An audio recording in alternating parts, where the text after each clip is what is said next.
Bonne fête des pères. Bonne fête des pères à tous les papas dans l'Église. Que Dieu vous bénisse, qu'il vienne vous encourager aujourd'hui, vous faire du bien, qu'on puisse souligner aussi auprès de nos pères. Hein? Être reconnaissant, prendre le temps de les encourager aussi. Vous jouez un rôle vraiment précieux. Puis une des choses ce matin, j'étais en train de prier, puis j'étais en train de remercier Dieu pour les pères. Vous savez, moi, quand j'ai la fête des pères, j'appelle deux papas. J'appelle mon père biologique, puis j'appelle mon beau-père. Je l'appelle toujours pour lui souhaiter une bonne fête des pères, parce que quelque part, c'est aussi mon père spirituel. C'est un de mes pères spirituels. Alors, bonne fête des pères. Vous êtes vraiment, vraiment, vraiment précieux, puis vous avez un grand mandat devant le Seigneur. Ce matin, on poursuit notre série sur la miséricorde et l'Évangile.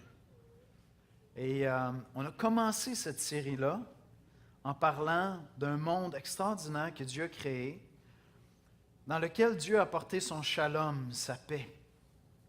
Et vous allez voir le lien avec la pièce de ce matin. C'est Dieu qui organise ces trucs-là puis qui place tout ça. On a commencé en parlant du shalom, la paix de Dieu que Dieu avait donnée à ce monde où l'être humain, l'humanité était en communion avec Dieu et était appelé à vivre cette même communion, cette paix-là entre nous, entre les êtres humains. Et on a commencé la série en disant que ce shalom, cette paix, a été fracassé par le péché, brisé littéralement par la rébellion humaine. La paix entre Dieu et les hommes et la paix entre les êtres humains a été brisée par notre rébellion. Et depuis ce temps, Dieu a mis en œuvre, il avait déjà mis en œuvre bien avant cela, mais depuis ce temps, Dieu a mis en œuvre un projet de sauvetage, un plan de sauvetage pour ramener son shalom, ramener sa paix parmi les hommes. C'est de ça dont la pièce parlait, de cette réconciliation que ce centurion, j'imagine que c'est celui qui était là et qui a dit « Certainement, cet homme était innocent au moment de la mort de Jésus. » Et c'est ce plan de sauvetage-là que Dieu a mis en œuvre.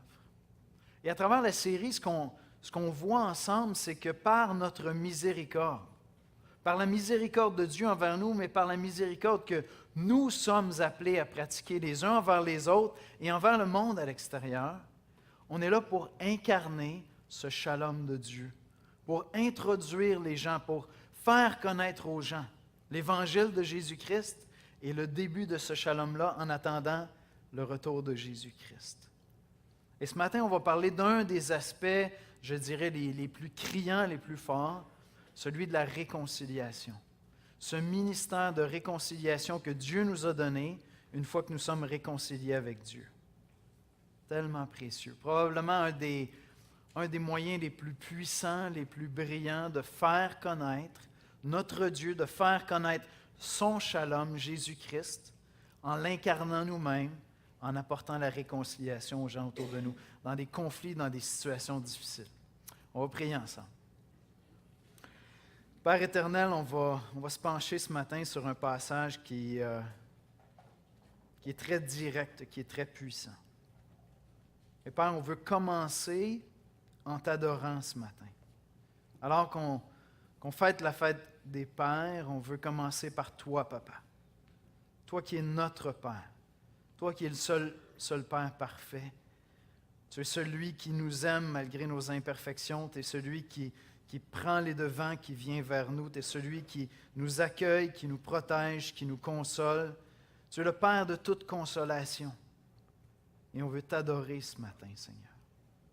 Et ce matin, on veut se placer sous le ministère de ta parole. On veut entendre ce que tu as à nous dire. Et on aimerait avoir une pensée, un mot de prière, Père, pour tous les papas de l'Église.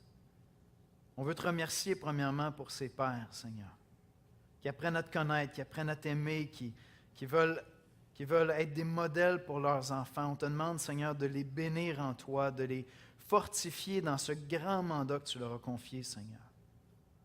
On veut te bénir pour nos pères, Seigneur, imparfaits, Seigneur, mais qui de toutes sortes de manières reflètent ta bonté à toi, reflètent ton amour à toi, Seigneur.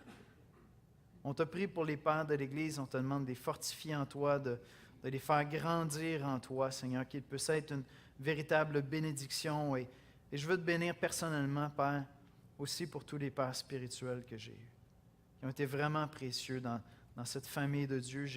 J'ai découvert aussi autre chose, Seigneur, et j'ai été béni de cela. Je te demande de venir nous rencontrer ce matin, de parler à nos cœurs par ton Esprit Saint. Viens, Seigneur, nous aider à être disponibles, à l'écoute, pour recevoir ce que tu veux nous dire, Père. C'est en Jésus-Christ qu'on te prie. Amen. Alors, on va écouter la parole de Dieu, la lecture de la parole de Dieu dans Matthieu 5, un texte vraiment percutant de la part de Jésus. Alors, le passage biblique de ce matin est tiré de Matthieu 5, les versets 21 à 26, dans la nouvelle édition de Genève. Matthieu 5, 21 à 26.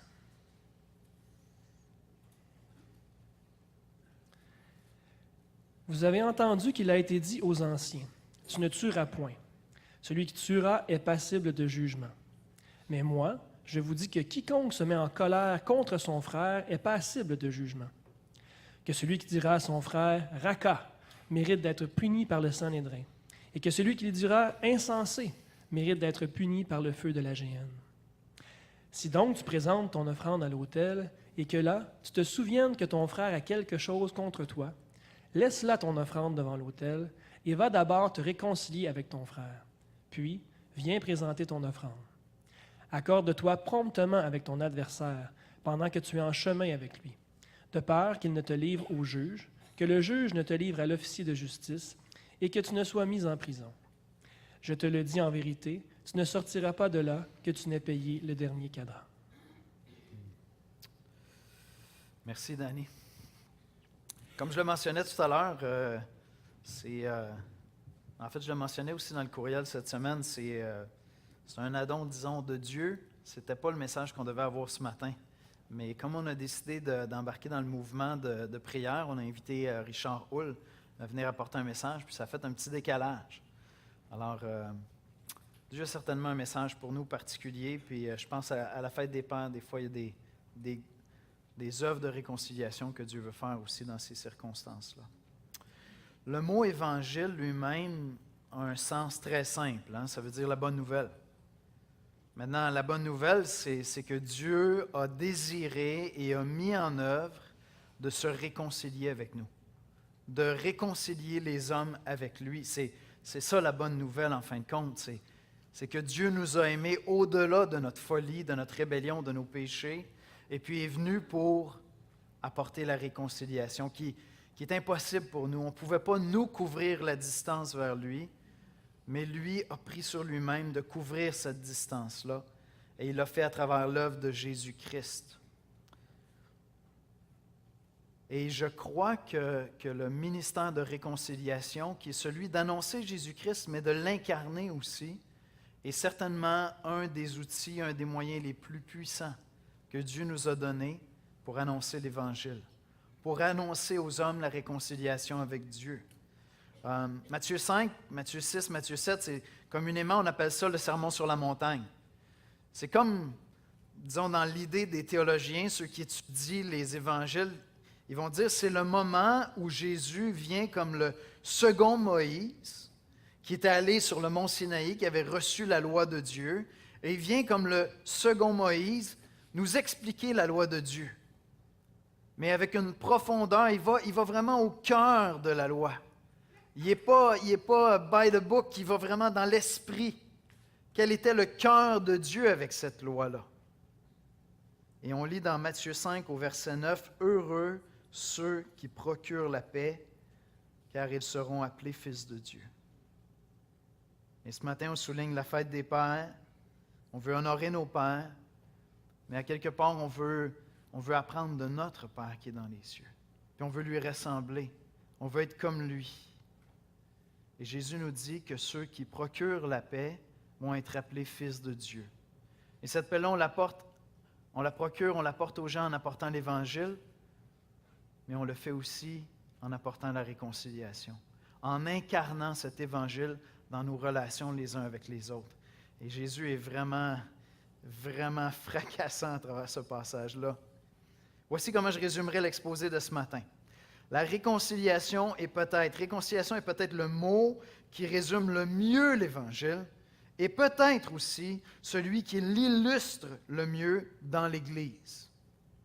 Alors d'une part, réconciliation, c'est peut-être le mot qui résume le mieux l'Évangile, mais lorsqu'on le met en œuvre dans l'Église, dans les relations dans l'Église, là où on est censé pouvoir expérimenter sur terre le shalom de Dieu,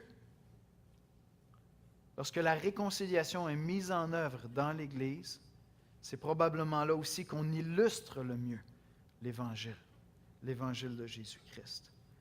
Tout le monde a besoin de la réconciliation. Matthieu 5, versets 21-22, Jésus dit ceci. « Vous avez entendu qu'il a été dit aux anciens, « Tu ne tueras point, celui qui tuera est passible de jugement. » C'est là que je vous dis, Jésus vient comme le second Moïse qui va au cœur de la loi. Il nous rappelle le 6e commandement, puis là, il plonge au cœur de ce commandement-là, puis il dit, « Mais moi, je vous dis que quiconque se met en colère contre son frère est passible de jugement. » En quelque sorte, est coupable aussi. Que celui qui dira à son frère raca, creux, imbécile, stupide, insensé, mérite d'être puni par le Sanhédrin, que celui qui dira insensé mérite d'être puni par le feu de la géhenne. Jésus est en train de nous dire que la colère, pas n'importe quelle colère. D'accord? Je veux juste faire une nuance. Tu te promènes sur la rue, puis tu vois quelqu'un, tu vois, je ne sais pas, un adulte qui est en train littéralement d'agresser un enfant, puis il y a une colère qui monte en toi, puis t'intervient. Clairement, ce n'est pas de ça dont Jésus est en train de parler ici. Mais Jésus est en train de nous dire, vous savez, cette colère, cette amertume, ce mépris, et je pense que Jésus donne une bonne explication, une bonne illustration lorsqu'il commence à parler des mots qui viennent à l'esprit. Lorsqu'il y a un mépris dans notre cœur, puis on commence justement à considérer les gens avec mépris, pour nous, ce sont des imbéciles. Une personne est pour nous un imbécile, un insensé. En québécois, on dit un con. Jésus dit, à ce moment-là, ce qui se passe dans ton cœur, c'est totalement, justement, véritablement comparable à ce qui se passe dans le cœur du meurtrier. C'est énorme ce que Jésus dit. Si je le mets dans le contexte de la série, puis je reviens avec cette idée du shalom, c'est sûr que lorsque je prends la vie d'une personne physiquement, les conséquences concrètes, visibles, sont vraiment autrement plus grandes que lorsque je vis de la haine, de la colère, du mépris dans mon cœur envers quelqu'un. C'est certain. Mais je vais me permettre de le dire comme ça. Lorsque je vis du mépris dans mon cœur envers quelqu'un, puis que je cultive cette colère, je deviens, et je pense que vous allez me le concéder, au moins un meurtrier du shalom de Dieu. Je m'attaque à cette paix qui est censée être là entre les hommes pour refléter la paix que Dieu a apportée en se réconciliant avec les hommes. Et je deviens au moins un meurtrier du shalom de Dieu. La paix qui est censée régner entre nous par la grâce de Dieu. Jésus me dit que lorsque je nourris cette colère-là, du mépris, plutôt que de la compassion, de la miséricorde, je suis coupable. Puis honnêtement, c'est vraiment terrible comme barre que Jésus nous met là. Cette semaine, j'ai confessé au Seigneur que j'étais un meurtrier dans mon cœur. Et pas juste dans mon cœur, parce qu'il y a des paroles qui sont sorties de ma bouche, où j'ai parlé avec mépris. J'ai dû demander pardon à la personne qui m'avait entendu dire ça. Et cette semaine, pendant que je préparais ça, j'ai confirmé avec Jésus que j'étais un meurtrier. Dans mon cœur, du shalom de Dieu. La barre est terriblement haute. Peut-être que vous connaissez le passage dans Romains 3, 23. Paul dit, « Car tous ont péché et sont privés de la gloire de Dieu. » Je vais le mettre en québécois puis dans le contexte de notre exposé de ce matin. « Car tous se sont chicanés et sont privés du shalom de Dieu. Les Québécois, on dit chicaner, hein? Car tous se sont chicanés et sont privés du shalom de Dieu. On est tous coupables, tout le monde est coupable. On est tous des meurtriers dans ce sens-là où Jésus l'entend ici.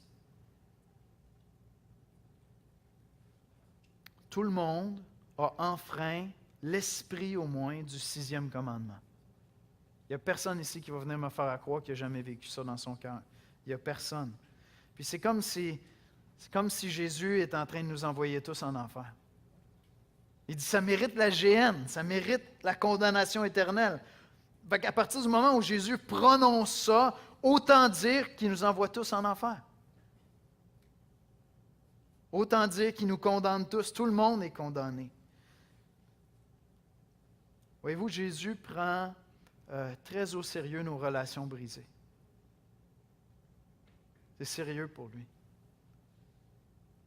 Puis j'ai aimé ce commentaire de Stephen Hum, un pasteur, qui dit, en parlant de l'enseignement de Jésus, il dit ici, son enseignement ne concerne pas premièrement le comportement qu'il attend de nous, autant que notre besoin d'être sauvé. Parce que dans la suite du passage, on voit qu'est-ce que Jésus attend de nous, mais Stephen Hum dit, Jésus n'est pas autant en train de nous dire qu'est-ce qu'on doit faire, comment on doit agir, que de nous prouver qu'en fin de compte, on est tous coupables. Tout le monde.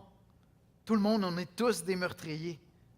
On est tous coupables devant Dieu, puis on a tous besoin d'être sauvés. Puis vous allez voir, on va regarder ensemble rapidement, mais on va regarder qu'est-ce que Jésus attend de nous. Puis donc, non seulement on va voir qu'on est coupable d'avoir méprisé quelqu'un, détesté quelqu'un, s'être mis en colère dans son cœur contre quelqu'un. Donc, on est coupable d'avoir enfreint. Mais quand on va lire ensemble ce que Jésus attend de nous, vous allez voir plusieurs d'entre vous, dans votre cœur, vous allez dire, c'est impossible.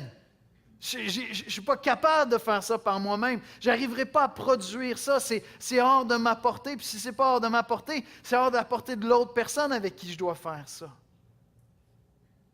Et donc, ça va confirmer encore qu'on a besoin d'être sauvé. Parce que non seulement on pêche contre le 6e commandement, au moins dans son esprit, mais on n'est même pas capable de restaurer, de rétablir la paix lorsqu'on a péché contre ce commandement.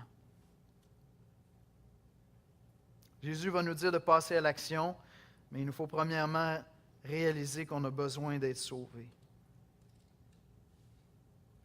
Voyez-vous, avant que je puisse passer à l'action, avant que je puisse appliquer la suite du passage, il y a certaines choses qui doivent se passer dans mon cœur, dans ma tête. Il faut premièrement que j'ai l'humilité de savoir que j'ai moi-même péché contre la loi de Dieu. Avant que tu puisses aller te réconcilier vers ton frère, Jésus est en train de te dire, est-ce que vraiment tu penses que toi, tu n'as jamais péché? Et donc, je dois premièrement laisser l'humilité s'installer dans mon cœur et réaliser que moi-même, j'ai péché contre le premier commandement. Je dois prendre conscience de ça, que j'ai besoin d'être sauvé parce que je suis moi-même coupable. Fait que je vous pose quelques questions, d'accord? Si Dieu t'appelle, si Dieu a fait de toi son enfant, il t'appelle à avoir un ministère de réconciliation, à être un faiseur de paix, si Dieu t'appelle à faire la paix, il y a des questions auxquelles tu dois répondre. Es-tu profondément convaincu dans ton fort intérieur que tu es coupable de colère et de mépris? Est-ce qu'actuellement, en utilisant le langage de Jésus, est-ce qu'actuellement tu pratiques le meurtre dans ton cœur? Là. Est-ce que tu es un meurtrier? Est-ce que tu as appris à dealer avec les offenses qu'on te fait? Est-ce que tu as appris à aller dans l'Évangile pour dealer avec ça? Pour faire face à ça? Est-ce que tu l'as enseigné à tes enfants?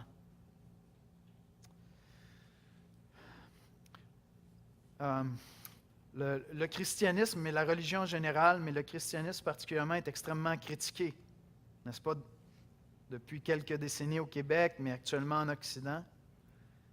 Puis, si je vous demandais quelle est la plus grande critique qui est faite contre le christianisme ou contre la religion, mais contre le christianisme, je pense que la plus grande critique, ce serait « vous êtes des hypocrites ». L'hypocrisie. Est-ce que vous êtes d'accord? Je pense pas que les gens viennent nous voir et nous disent « La plus grande critique, là, c'est que vous êtes juste une gang de naïfs. Vous croyez en un Dieu invisible. Vous êtes des naïfs. Vous croyez que Jésus est ressuscité d'entre les morts. » Ce n'est pas la plus grande critique. Peut-être qu'ils trouvent qu'on est naïf, mais ce n'est pas ça vraiment qui va les scandaliser. C'est plutôt lorsqu'ils côtoient des chrétiens ou ils côtoient des religieux ou ils côtoient des églises, puis ils partent de là, puis il y a comme un parfum d'hypocrisie, quelque chose de faux, de pas vrai.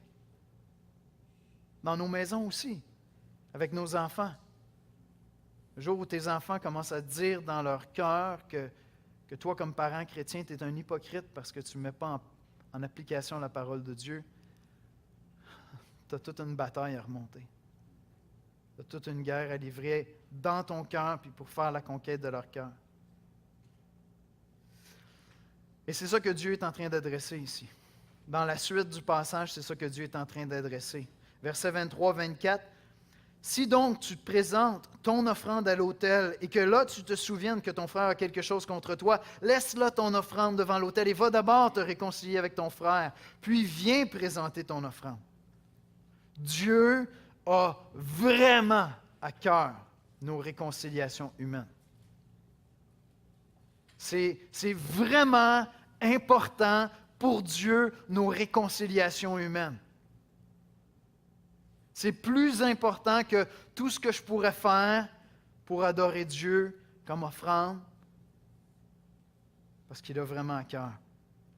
Puis l'image qui me venait à l'esprit lorsque j'étais en train de méditer sur le passage, puis je réalisais que j'allais prêcher là-dessus à la fête des pères, puis je me disais, pour tous ceux ici qui sont papas, puis qui avaient vu vos enfants se chicaner, vous savez comment c'est dur. Puis c'est encore plus dur à supporter puis à vivre lorsque tes enfants adultes vont se chicaner. C'est terriblement déchirant. Et le Père est en train de nous dire ici, à travers son Fils Jésus-Christ, que lorsque je suis en train d'adorer Dieu, lorsque je suis en train d'adorer mon Père, si mon Père sait, voit en réalité, qu'en réalité je suis en conflit avec mon frère, ma soeur, ça attriste son cœur. Mon offrande perd tout son sens. Ça ne veut plus rien dire de vrai, ça sonne faux même à ses oreilles. Et ça devrait sonner faux dans mon cœur, dans mes pensées à moi. Tous ceux qui aiment Dieu sont responsables de la réconciliation. Si donc tu présentes ton offrande à l'autel et que là tu te souviennes que ton frère a quelque chose contre toi. Jésus est super exigeant, hein? Parce qu'il n'est pas en train de dire si... C'est très ouvert ce qui est déclaré là, OK? Tu te souviens qu'il y a quelqu'un qui a quelque chose contre toi. Mais des fois, on a déjà traité ça dans notre tête, puis on dit, ouais, il y a quelque chose contre moi, mais c'est lui le nono. Oh, j'ai-tu dit nono? Ah, mais c'est lui! C'est pas moi, il y a quelque chose contre moi, mais c'est lui! Tu sais, j'en ai déjà parlé, puis c'est lui! C'est elle! Non, si tu te rappelles, ça te revient à l'esprit, quelque chose contre toi. Changement de priorité. Tu as une priorité. Arrête ça. Arrête ça. Puis pour nous, parce que lorsque Jésus enseigne à ce moment-là, l'autel est encore présent, le temple est encore présent, mais pour nous, comme chrétiens, c'est nos corps, c'est notre service, c'est nos louanges, c'est ça nos offrandes qu'on fait à Dieu. C'est lorsqu'on vient célébrer, lorsqu'on vient chanter, c'est lorsqu'on est en train de servir. Puis à quelque part, Jésus est en train de me dire, tout ça, là, mets une pause là-dessus. Arrête-toi si tu sais qu'il y a quelqu'un qui a quelque chose contre toi. Je sais que dans votre esprit, il y a déjà comme plein d'impossibilités. Vous dites, non, mais attends un petit peu, c'est parce que tu as beau essayer, ça ne se règle pas toujours. Je sais, j'y viens. J'ai le privilège, l'énorme privilège d'avoir un ministère public, mais il y a des conséquences à ça. Moi, je n'ai jamais rencontré un seul pasteur avec qui il n'y a aucune personne qui a quelque chose à régler. Je n'en ai pas rencontré. C'est comme si, ça veut-tu dire dans le fond que j'aurais voulu être pasteur, mais je ne le serai jamais parce qu'à partir du moment où je vais être pasteur, il y a quelqu'un qui va avoir quelque chose contre moi, puis il faut que j'arrête de faire ça. Fait que je ne serai jamais pasteur dans le fond. Qu'est-ce qu'on fait? On commence par écouter Jésus. On commence par écouter Jésus. Il dit, laisse là ton offrande. Ça doit devenir ta priorité numéro 1. C'est ta responsabilité. Tous ceux qui aiment Dieu sont responsables de la réconciliation. Je n'ai pas la latitude de séparer mon adoration verticale avec Dieu de ma piété horizontale dans ma relation avec les frères et sœurs. Je n'ai pas cette latitude-là. Parce que l'offrande qui plaît à Dieu, c'est premièrement un cœur de réconciliateur, un cœur qui veut faire la paix. Puis c'est intéressant dans le passage, il dit, c'est pas important de savoir qui a la faute. Tu as la responsabilité d'aller faire la paix. Puis je veux juste adresser rapidement quelque chose que j'entends souvent. Souvent, je trouve qu'on se déresponsabilise énormément. Puis quand je suis arrivé dans le passage, j'ai dit, pourtant c'est tellement fort dans le texte, on va dire, ma responsabilité à moi, ça va être de pardonner l'autre ou d'aller demander pardon si j'ai manqué. Mais je ne suis pas responsable de la réconciliation. Ce n'est pas ça que je vois dans le texte ici. Le mot pour réconciliation, lorsqu'il dit « va et réconcilie-toi avec ton frère », le mot qui est là veut dire « va faire la paix ». Va rétablir, ce n'est pas le mot hébreu shalom, mais c'est va rétablir la paix, va rétablir le shalom entre vous deux. C'est littéralement la réconciliation. Je suis responsable d'aller rétablir la réconciliation entre nous deux. Puis c'est intéressant parce que le mot grec qui est là laisse vraiment la possibilité que la faute soit des deux côtés. Ailleurs, il va être question de réconciliation entre Dieu et les hommes, puis Dieu prend l'initiative de la réconciliation entre Dieu et les hommes, puis c'est le même mot grec qui est là, mais il y a un petit préfixe avant qui change tout, qui dit que la faute est clairement du côté des hommes, puis que Dieu prend l'initiative de la réconciliation. Mais ce que j'ai ici, la faute peut être des deux bords. C'est comme si ça devient, excusez le mot anglais, irrelevant, c'est pas pertinent à ce moment-ci de déterminer qui a une faute. Ce qui est important de déterminer, c'est est-ce qu'il y a quelqu'un qui a quelque chose contre moi. C'est énorme. C'est énorme. À partir de ce moment-là, j'ai une responsabilité. J'ai la responsabilité de poursuivre la paix. Heureux les miséricordieux, car ils obtiendront miséricorde. C'est constamment présent à travers tout le Nouveau Testament. À travers tout le Nouveau Testament. Qu'est-ce que je fais si la personne ne veut rien savoir? J'essaie, j'ai beau essayer, je vais voir la personne, on essaie de s'expliquer, puis on n'arrive pas à... Je ne sais pas, j'y arrive pas. Ça arrive. L'apôtre Paul lui-même le dit dans Romains 12, 18. S'il est possible, autant que cela dépend de vous, soyez en paix avec tous les hommes. Mais si je reste dans mon passage de Matthieu, je vais dire que le minimum dans le passage de Matthieu, c'est deux choses. Deux choses. Je sais que quelqu'un a quelque chose contre moi, je mets tous mes efforts à rétablir la paix. Première chose, c'est minimum. Comme chrétien, première chose. Je veux adorer Dieu, je veux servir Dieu, je sais que quelqu'un a quelque chose contre moi, minimum, je dois mettre tous mes efforts à rétablir la paix. Maintenant, peut-être que ça ne fonctionnera pas. Peut-être que la personne ne veut même pas me parler. Deuxième chose, je dois m'assurer que dans mon cœur, il n'y a plus aucune colère et il n'y a plus aucun mépris. Parce que si je garde la colère et du mépris, je pêche contre le 6e commandement. Donc au minimum, dans mon cœur à moi, je dois avoir dispensé le pardon, puis ça reste là. Ça reste un sujet de prière. J'ai une responsabilité de restaurer la paix. Parce que notre mission à nous, c'est d'apporter le message de paix entre Dieu et les hommes. Et une des manières les plus puissantes de le faire, c'est en l'incarnant dans nos relations humaines.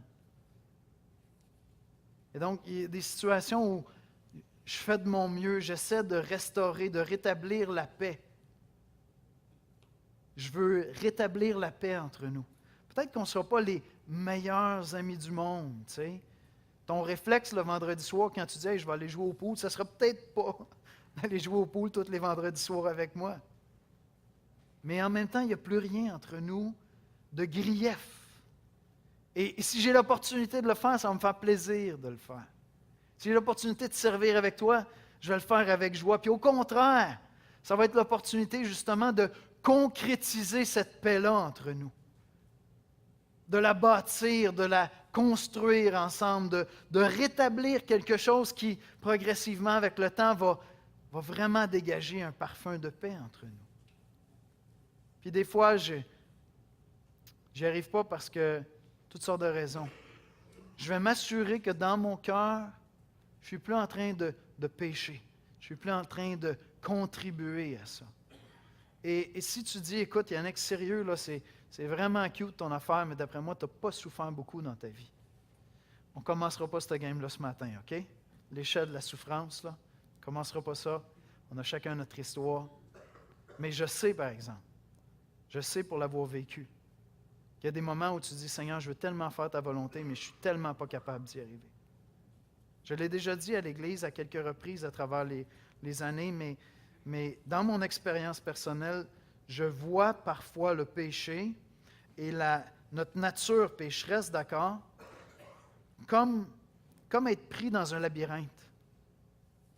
Puis je crois que les psaumes sont là pour nous aider à savoir comment prier parfois lorsqu'on est pris dans le labyrinthe du péché.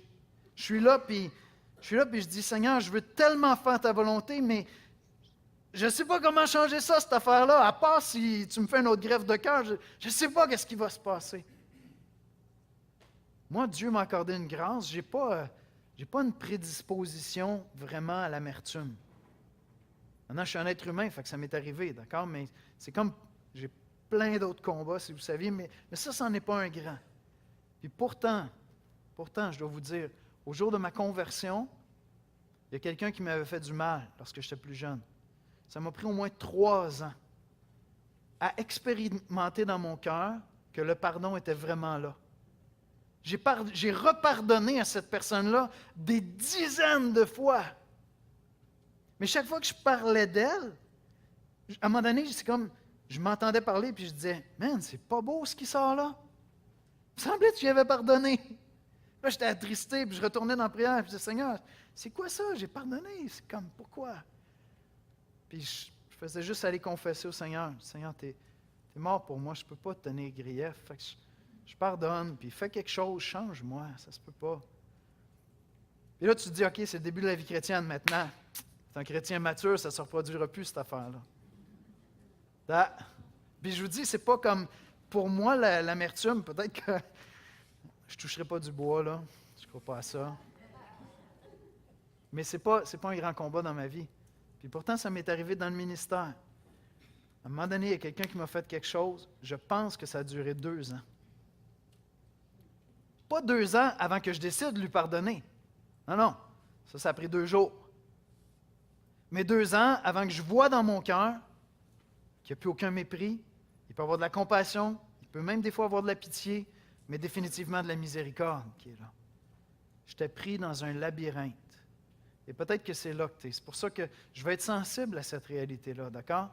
La nature pécheresse, c'est quelque chose de complexe. Puis des fois, on lutte avec ces péchés-là, mais il y a tellement de psaumes. Seigneur, je veux marcher dans tes voies. Viens appliquer ta parole dans mon cœur. Viens à mon secours. Viens me purifier. Viens me montrer tes voies, Seigneur. Puis les frères et sœurs sont là pour qu'on prie en ça. Fait que si tu es pris avec ça, tout ce que je te dis ce matin, c'est prends ça vraiment au sérieux. Néglige pas ça. Puis je ne te dirai pas ne néglige pas ça comme le monde le dit, tu sais, parce que ça va te libérer, tu vas être mieux dans ta peau, tu sais. C'est comme, pardonne aux gens pour ton propre bien. Ben oui, sûrement, c'est évident, OK. C'est pas ça le motif biblique. C'est pas pour ton bien que tu pardonnes. C'est pour la gloire de Dieu. Amen? C'est pour la gloire de Dieu parce que c'est le ministère que le Seigneur nous a donné. Et simplement de dire que parfois c'est très difficile de pardonner souligne à quel point, quand Jésus est venu puis il a dit ça, il nous a placés dans une situation d'échec automatique. On est tous coupables contre le 6e commandement, on a tous de la difficulté à pardonner, on est en situation d'échec. Et même le désir de bien faire puis de rétablir la paix, on est encore souvent en situation d'échec Tout ça souligne combien on a besoin de l'Évangile. L'espoir pour nos conflits n'est pas en nous-mêmes, c'est même pas là dans « OK, on a clarifié ce matin qu'est-ce qu'on a à faire. » Non, mais je te le dis tout de suite, tu ne seras pas capable de le faire. Par toi-même, tu ne seras pas capable de le faire. C'est pas qu'on t'a expliqué « Ah, OK, c'est pour ça que je ne suis pas bien, il faut que j'aille pardonner. » Je te dis, c'est quand même possible, cette affaire-là. Par toi-même, tu n'y arriveras pas. Si tu y arrives, c'est juste que tu n'as pas été assez offensé encore. Ça va venir. Ça va venir. Il y a un moment où tu vas dire, je ne suis pas capable, Seigneur. Notre espoir est en Jésus-Christ. Colossiens 1, 19 et 20, et on va terminer avec ça. L'espoir pour nos conflits est en Jésus-Christ, car Dieu a voulu faire habiter toute plénitude en lui, parlant du Fils. Il a voulu par lui tout réconcilier avec lui-même, tant ce qui est sur la terre que ce qui est dans les cieux, en faisant la paix par lui, par le sang de sa croix. Dieu n'avait pas besoin de se réconcilier avec nous. Dieu n'était pas là dans son Saint-Ciel à se dire « il y a quelqu'un qui a quelque chose contre moi. Il faut que j'aille me réconcilier avec lui. » Non, Dieu jugeait justement la méchanceté des hommes, mais Dieu a décidé de couvrir la distance entre nous. Il a pris l'initiative. Jerry Bridges résume ceci comme cela. Dieu n'a pas attendu un changement de cœur de notre part. Il a pris l'initiative. Et plus encore, il a fait tout ce qui était nécessaire pour que la réconciliation voie le jour. Si tu n'es pas réconcilié avec Dieu, oublie ça. Ce que je te dis là, tu vas dire, c'est pour ça que je ne veux pas être chrétien, c'est parce que c'est une gang de fous qui se mettent des lois qui n'ont pas d'allure. Il y a des gens qui te font du mal, puis c'est correct de les haïr parce que c'est des morons qui te font du mal. Et si c'est là que tu es dans ton cœur, sans vouloir t'offenser, c'est parce que tu ne connais pas Jésus-Christ. Tu n'as pas saisi encore à quel point Dieu a aimé un moron, plein de morons. C'est pour ça que son Fils est venu mourir sur la croix. Et peut-être que tu as premièrement besoin de te réconcilier avec Dieu aujourd'hui, puis d'accepter l'amour de Dieu manifesté en Jésus-Christ, pour que tes péchés à toi premièrement soient pardonnés. Puis ta haine, ta colère, ton mépris sont la preuve dans ton cœur que tu as besoin de cette grâce-là de la part de Dieu. Parce que plusieurs sont peut-être coupables contre toi, mais toi, tu es définitivement coupable envers Dieu. Et tu as besoin de la grâce de Dieu manifestée en Jésus-Christ pour connaître ce pardon-là. Mais si tu l'as connu, si tu as connu cette grâce-là, Dieu t'appelle comme Jésus à ne pas attendre un changement de cœur de la part de l'autre. Notre responsabilité va bien au-delà des changements de cœur de la part de l'autre. Si je me souviens que quelqu'un a quelque chose contre moi, c'est probablement que je me souviens que quelqu'un n'a pas des meilleures dispositions qu'hier envers moi. Il y a quelque chose contre moi. Il n'y a pas de changement de cœur. Je n'attendrai pas qu'ils prennent les devants. Je vais couvrir la distance, je vais prendre l'initiative, mais non seulement cela, ça coûte très cher. Ça coûte très cher d'aller vers l'autre en sachant qu'il n'est peut-être pas raisonnable, il n'est peut-être pas prêt à voir sa part de tort, il n'est peut-être pas prêt à prendre conscience, il n'est peut-être pas rendu là. C'est ce que Christ a fait pour nous, les amis. Christ a pourvu à tout ce qui était nécessaire pour le pardon. J'ai aucun mérite dans le pardon que Dieu m'a accordé. Je n'ai rien apporté. J'ai juste dit merci pour ton pardon. On est en paix. Oui, on est en paix. C'est tout ce que j'ai fait. C'est ce que Dieu nous demande, de dispenser. Et si tu sais que quelqu'un a quelque chose contre toi, puis tu as pris l'initiative d'aller vers cette personne, puis tu lui as dit, faisons la paix, mon ami. Faisons la paix ensemble, toi et moi. Si la personne n'est pas raisonnable, tu as dispensé cette grâce-là, puis tu dis, pour ma part, je suis en paix avec toi. On ne s'entend pas sur l'analyse de tout ça, mais sache que je t'aime par la grâce de Dieu, puis ce que tu as pu faire comme faute, que ce soit vrai ou non, que tout soit clair ou non, c'est couvert par la grâce. Moi, je t'étends une main de paix. Et peut-être que tu as un rôle comme ça à jouer au travail. Peut-être que tu as un conflit avec des collègues de travail. Peut-être que tu as assisté à un conflit entre des collègues de travail, puis que tu es appelé à apporter la paix dans cette relation-là. Peut-être que tu es plus près d'un des deux collègues de travail. Tu peux aller vers lui, entre tes enfants, dans ta famille. On est appelé à apporter le shalom de Dieu. Ce shalom-là, il se trouve en Jésus-Christ. Mais il prend son sens quand la paix de Dieu que nous, on a trouvée en Jésus-Christ est vraiment incarnée en allant vers ceux qui nous ont fait du mal, puis en les aimant. Amen? Soyons des agents de miséricorde dans nos familles. Aujourd'hui, avec la fête des pères, je sais que pour certains d'entre vous, c'est comme un coup de poing peut-être, parce qu'il y a des conflits qui durent peut-être depuis des décennies. Soyons des agents de paix, soyons des agents de miséricorde dans la communauté ici. On annonce l'Évangile, puis on rentre dans des familles, puis il y a plein de conflits. Puis il y a des conflits dans l'Église, les amis, sérieux, il y en a dans l'Église. Qu'est-ce que Dieu nous dit ce matin? Écoutons-le. Parce qu'ici, premièrement, on doit pouvoir voir et expérimenter le shalom de Dieu. On va prier ensemble. On va prier. Seigneur Jésus, ta parole est sérieuse. Ta parole est exigeante.